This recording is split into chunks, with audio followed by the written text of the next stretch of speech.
Halo, saya Jan Putri Nengtyas dari kelas 12 IPS 1 ingin menjawab soal ulangan lisan. Jelaskan pengertian dan struktur surat lamaran pekerjaan. Surat lamaran pekerjaan adalah sebuah surat yang dibuat oleh seseorang yang membutuhkan pekerjaan, dan surat tersebut kemudian diberikan kepada orang atau pejabat yang dapat memberikan pekerjaan atau jabatan. Atau lebih tepatnya, surat lamaran digunakan untuk membuat sebuah pekerjaan atau jabatan yang ada di dalam instansi atau perusahaan. Lalu struktur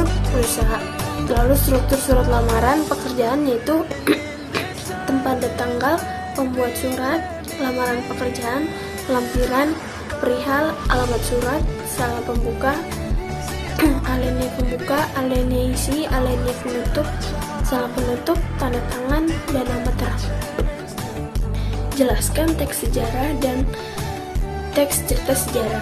Teks sejarah adalah tulisan yang berisi cerita kejadian atau peristiwa yang benar-benar terjadi atau berlangsung di masa lampau.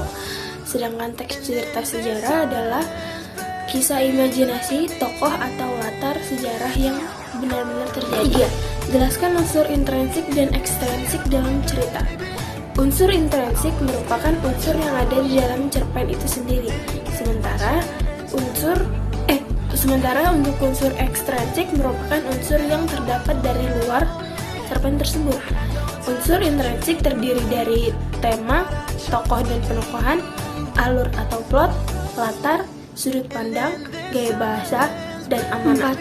Jelaskan pengertian dan struktur teks editorial. Teks editorial merupakan teks yang berisikan tentang pendapat redaksi terhadap suatu isu atau masalah secara aktual. Isu ini biasanya mencakup politik, perekonomian, masalah sosial, dan apapun yang sedang terjadi saat ini. Sedangkan strukturnya yaitu 1. Pencarian ide dan topik, 2. Seleksi dan penetapan topik, 3. Penetapan